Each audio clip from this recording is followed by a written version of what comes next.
Welcome back to Before the Odds. Your boy Big Willis here, and I'm going to talk about April 13th, Wednesday, April 13th, the Before the Odds race of the day, race 7 over at Keeneland. It's a mile and a 16th on the turf for the fillies and mare, 4-year-olds and up. Solid race, $120,000 purse on the line, so let's get right into it. I like 3 horses, or I would use 3 horses. And these are the 3 that I'm going to talk about. And the first is the obvious, Flirting Bridge for Brian Lynch. Horse is coming out of 3 graded stakes races. Also coming off a long layoff, hasn't raced since October of 2022. But that was in a grade 1, the E.P. Taylor Stakes over at Woodbine. Lost to a Chad Brown Rogier horse. Before that was a grade 2 over at Woodbine, finishing 3rd. And then a grade 3 at Parks, finishing 2nd. That all sounds lovely. This horse's best race to me was First Time Stakes at Churchill Downs, an allowance race similar level to what you're getting tomorrow. That was this horse's best race, and it was coming off the long layoff. So I could see why you would like this horse. The class is there, coming off the long layoff, setting up particularly like it did when she first came to the States. But you heard Pick-7 Johnny talk about Keeneland and having that outside post on these turf races is not really where you want to be, especially coming off this layoff, and just winning at Keeneland alone is tough enough. And there's some other horses in here that could give this horse a run for their money. I don't think it's the strongest race, but they're obviously prepping for something bigger. They have the class. They're going to be looking for classier races down the line. This is a good prep race and a good start for this horse to start this campaign for this season. The second horse I'm going to talk about is Blissfulling, the 9 horse. This horse is coming off a win at the fairgrounds, and it looks like the pace will set up and the race will set up very similar for this horse. This horse sat in about 4th last time out and closed with every stride, was the odds-on favorite, and ended up winning, going away and cleared the field. The horse that set the pace in this race absolutely died. The other horse that was sitting just off hung on, and this was the only horse getting around and making a big run. So I could see Blissfulling making some noise and running pretty well. Not strong finishes prior to that, and this horse is coming 2nd off the layoff.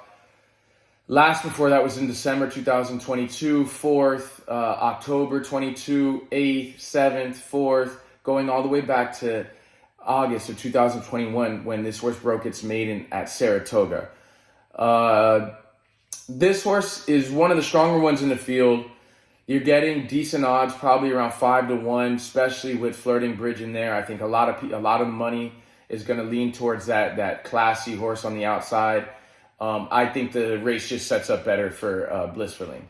But my top pick is going to be the 7 horse, Boma, who I know you will get a price on, 15 or 20-1 odds. And this horse is also coming out of a fairground race. Didn't finish as well as Blissfulling, but these are the reasons why I like this horse. These are the reasons why this horse will be 15 or 20-1.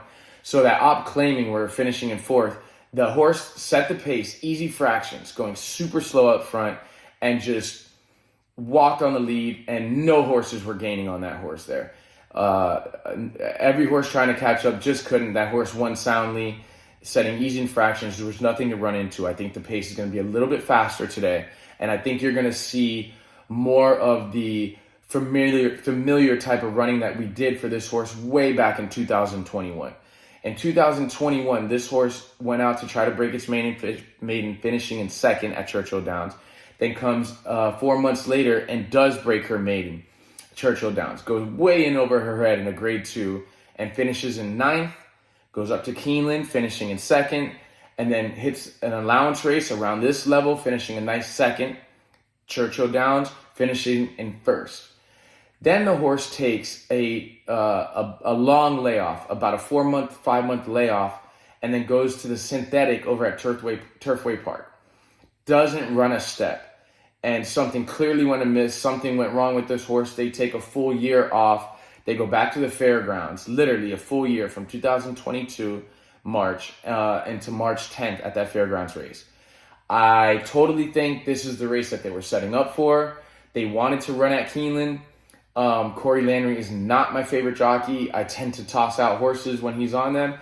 But he's not a bad jockey. He just did me dirty a couple times. I think Wayne Catalino knows what he's doing.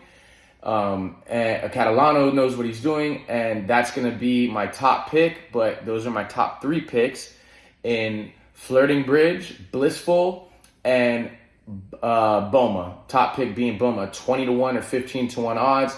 That's before the odds race of the day for April 13th. Race 7, mile and a 16th on the turf for the 4-year-olds and up, fillies and mares.